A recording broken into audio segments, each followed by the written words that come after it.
Phillip Schofield. Didn't think I'd expect him to do that, but he is returning to mainstream TV, having been dumped by ITV after those revelations about his relationship with a teenage runner, well, someone he'd met as a teenager who worked on the This Morning ITV show, which he'd been on for a huge number of years. Well, I mean, Phillip Schofield disappeared from our screens, occasionally popping up on websites and newspapers, but now he has revealed that he's secretly filmed a new special show for Channel 5 called Castaway, which required him to give up his home comforts and go and live alone on an island in the Indian Ocean for 10 days of soul-searching with a camera.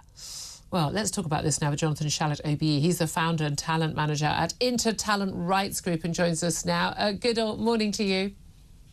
Good morning. Thanks for joining us. Jonathan, I mean, we often hear about people who, they're ousted, that's it, it's over for their careers and they make a comeback. Do you think the time is right now for Phillip Schofield to make a comeback? Do you think it'd be welcomed by the audience? Do you think that the TV producers are looking for him to come back? I think absolutely he'd be welcomed by the audience. He was a big success on This Morning, and clearly everyone knows the controversial way in which he left, but the truth is the audience always loved him, and he's a bit of a national treasure. And I think they will get a great success with him appearing on Channel 5. I think it's very astute of Channel 5 to take the opportunity to put Phillip Schofield, and it strikes me as a very good way for Phillip Schofield to speak to people and tell his side of the story. Yeah, I mean, that's the thing. The British public, and I think the American public as well, they need someone to sort of atone for their sins. And again, he was never accused of anything illegal. We must make that point. But there's this inappropriate relationship. There are lots of claims of bullying, lots of backbiting. But as you say, he was an incredibly popular figure, one of the sort of nation's sort of sweethearts, really.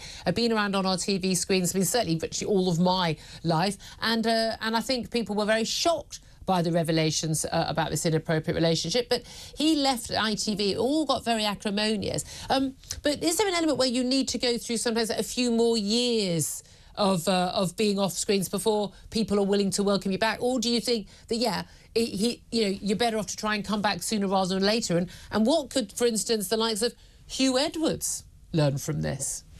Well, I think it's entirely inappropriate to put Hugh Edwards and Phillip Schofield in the same sentence. Phillip Schofield did not break the law. He did nothing illegal. Hugh Edwards is a self-admitted, convicted paedophile. I just don't think it's the correct... No. Hugh Edwards was off our screens, was ousted from the screens long before the accusations... No.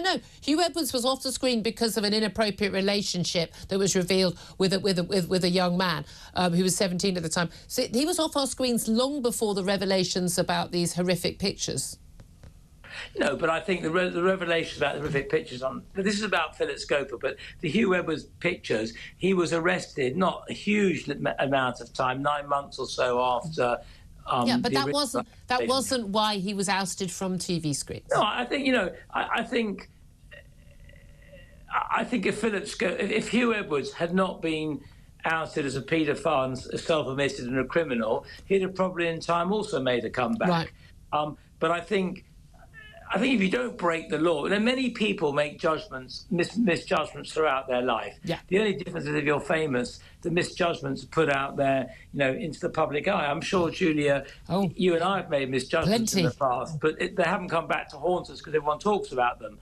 I don't mean by the way misjudgments anything that's inappropriate or criminal, but we've all done things in our life that in hindsight we might not have done, because look at half the marriages in England break up. I think in Phillip Schofield's sense, I don't know if he feels it was a misjudgment or not. That we'll find out from what he says. I certainly think a lot of people would believe it was a misjudgment and indeed inappropriate in the circumstances. However, from what we can work out, it was consensual, it was totally legal, and he paid the price. I think he paid a far heavier price than he deserved. I mean, the way the media attacked him at the time was like he was a massive criminal. I agree with you on that. That's something I did say at the time as well. I mean the British public are very forgiving, actually. And again, we've seen that when, politicians have affairs and we're sort of, it's your private life. It's something, as long as you're not being hypocritical and lying to us, we're not that bothered. Do you think that if we do learn a bit more about what makes Phillip Schofield tick, the reasons behind why, he did sort of live a life for a very long time about his sexuality and about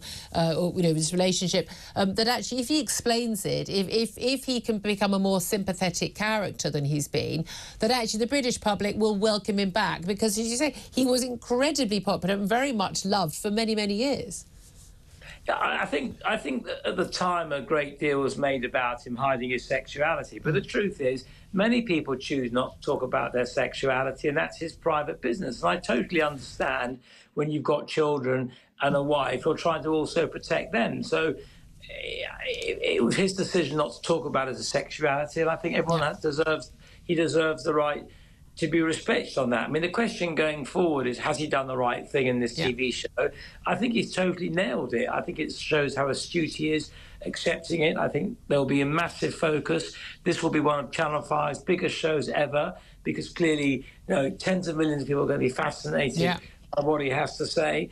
And my guess is he will come back, with people being really endeared by what he has to say, because ultimately he was very popular and very liked for a long time. And I'm sure at the core he still is that. Yeah. And I suspect off the back of this appearance, he'll end up with a regular series on Channel 4 or Channel 5. That would be very interesting to see. Jonathan, really appreciate joining us. Your expertise there. Jonathan Shallett, ABE of the Intertalents Rights Group. He represents these sort of people, advises them. Benedict Spence, just briefly from you, do you think he can come back? I don't think he really can. No, I think it is a bit too soon. But he didn't. But Jonathan pointed out he didn't break the law. But he didn't break the law. But in the same way that Matt Hancock tried this, to go, I'm going to put myself through these ordeals on TV, and it didn't really relaunch anything. I think after a while people just go, do you know what? Actually, I think Phillip Schofield didn't lock us into our homes for a year. He didn't, it's true. Actually, is it still too late to send Matt Hancock to this island? To this castaway, but just him and Phillip Schofield. Just him and Phillip Schofield. Yeah, I'd watch that. As if Phillip Schofield hasn't been punished enough, we're going to send Matt Hancock to be with him. But I would watch that. You would watch that. Come on.